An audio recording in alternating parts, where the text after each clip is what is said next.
we have been seriously preparing a case of plunder against former Speaker Martin Romualdez and former Senate President Chisa Escudero. Plunder rin ang aming hinahandang kaso para sa kanila. Sir, Related sa- on record, sir. And as a conspiracy, with the element of conspiracy involved in the preparation of the complaint. How soon po itong Well, within the month of May, we're just tying up many things that have to be there for us to make a case out of it.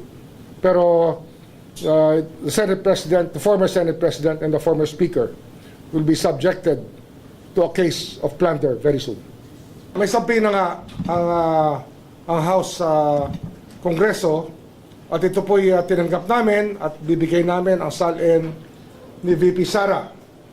Kami po ay may sabi na rin na binibigay sa House tungkol po sa salin ba yun? Yes, sir. Salin ng isa sa mga empleyado ng Congress, ngunit ayaw po tanggapin ng Congress ang sabina na aming ipinapadala, ayaw tanggapin ng security. At ito, public notice lang po. Susunod na gawin po sa amin to ng Kongreso, I will cite the Secretary General in contempt. At hindi ko may papayag na baliwalain nila ang Office of the Ombudsman. At ang sabinang yon ay nauukol kay Safronio Gabunada, isa sa mga House employees. Ang ranggo niya yata ay Deputy Secretary General. At ito po itong call sa mga plunder cases din na aming hinahanda sa mga congressman na kinauukulan. flood control related? Flood control related. At tataka kayo, hanggang ngayon, wala pa rin ang mga salin ng Kongreso. At ito, fair warning na naman sa Secretary General na hindi po kami papayag. At sa linggong ito, pag hindi namin nakuha yung mga salin na una namin hiningi, ay sususpindihin ko po siya mula sa posisyon. Magkasubukan na po ang ating legal system kung ito po ang kinakailangan. May rason po ba yung House kung ba't sila tumanggi at meron pa official na pagpapit? Wala sa akin, wala hong dahilan dyan. Kung gusto may paraan, kung ayaw may dahilan.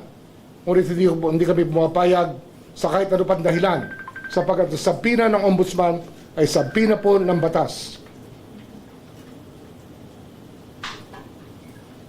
Sir, sorry. Itong sabina po for Sofronio ay para ibigay po ni Mr. Sofronio Gabunada sa inyo yung mga salin ng isang congressman lang po or multiple Salin, yes, individuals? sir. Salin. Salin niya mismo.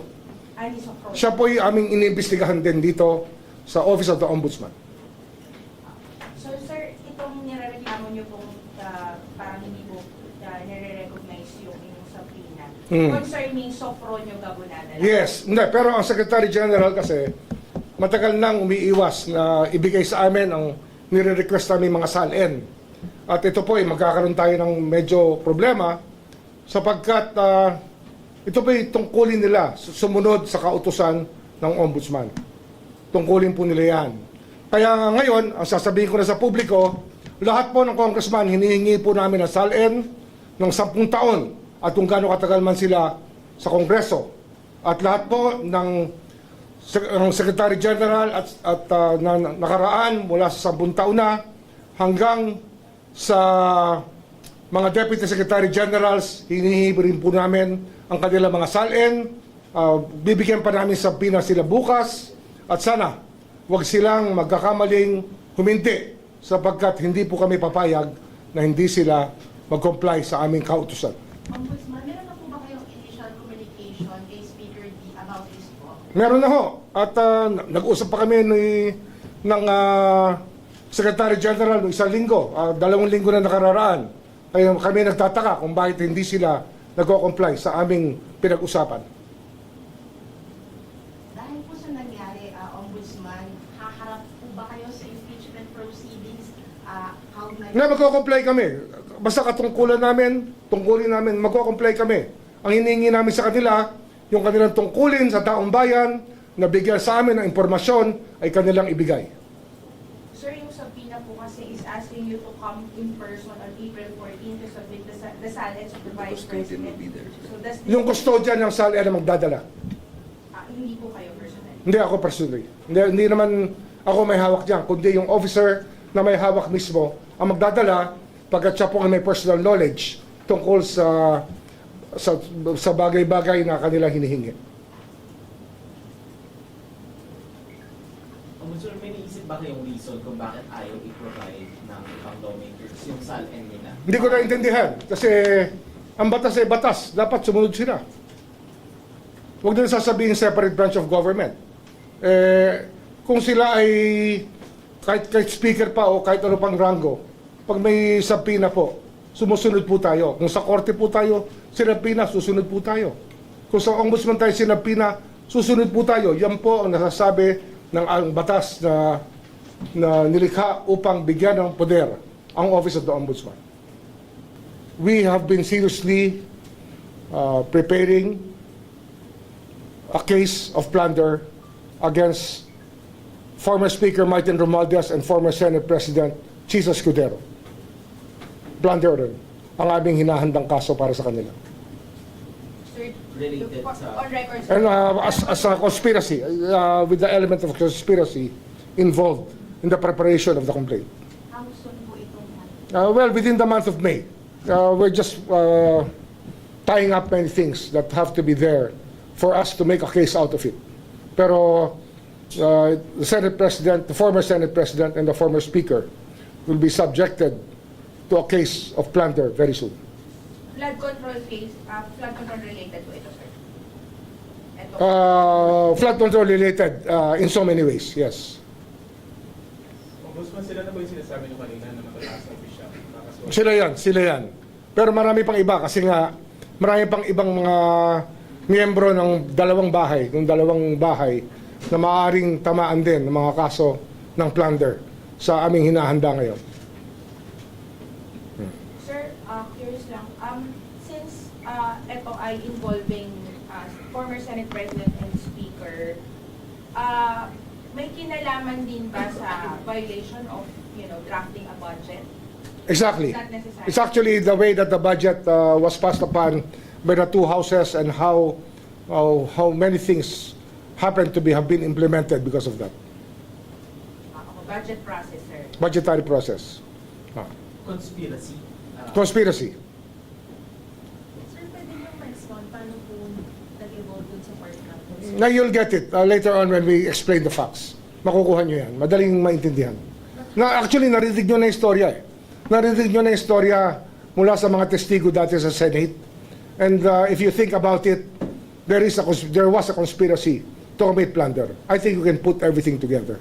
Kayo mismo, you can put it together. Information about yung request po ng Ombudsman sa preventive full departure order for the Yap brothers. This was granted by the court. Nakalagay po kasi dito sa request nyo, you cited na they may be liable for graft and malversation. You just like to have a confirmation. Isa yan sa aming inahandang kaso. Marami pong kaso na malamang lumabas na ngayong Abril at marami pong lalabas na kaso sa Mayo. At hindi lang po malversation, kundi plunder po, ipa-file na namin. Plunder cases will be filed by this office against high-ranking people very soon enough, by the month of May. But sir, as far as the Yap brothers are concerned, graft and malversation pa rin ba hindi? Pwedeng plunder din, depende pa sa aming findings. Pwedeng plunder din. Because we want the Supreme Court to revisit the doctrine of plunder. Yung doctrine ng Korte Suprema sa plunder ay dapat mausisa muli sapagkat tila ginagawa nila imposible ang plunder maging krimen. Kaya ito po ay nasa sa kanila na. Ibibigay namin ang responsibilidad sa Korte Suprema upang maglahad ng tamang patakaran tungkol sa plunder. Sapagkat mayroon na po silang nakaraang mga ruling na hindi po sang-ayon sa aming paniniwala. So, sir, sorry, yung sa Supreme Court, you filed a motion for them to clarify? Hindi. Sinasabi ko lang na plunder yung file namin at darating sa kanila ang tanong na yan muli upang mabisita nila muli ang mga doktrina na kanilang nilabas tungkol sa plunder. Sir, kasi I understand yung sa Yap brothers po meron ng civil forfeiture cases against... Meron din. Ang problema nga kasi, yung Secretary General, pag hindi sa amin binigay ang SALN, ay para sinasabi nila hindi kayo pwede mag-file ng civil forfeiture cases. They're gonna frustrate the ends of justice. I'm warning the Secretary General, do not do this again. We will cite you for contempt and we will suspend you, if not remove you from office. Maraming madadamay. Anong years po yung tinitingnan natin doon sa budget?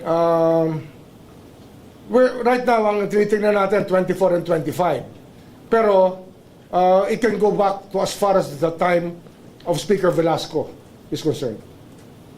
Nung panahon ni Speaker Velasco, malamang ay babalik pa kami hanggang doon sa pag-aaral ng mga kasong dapat pagulungin laban sa mga taong gumawa ng ganitong gawain ng plunder nga.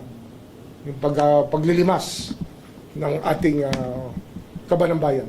Meron din po kasama from DBM, executive officials. Malamang, meron din. So sir, ano to, pwede rin, on top of violation of plunder law, violation of the budget law ng 2024-2025. Yes.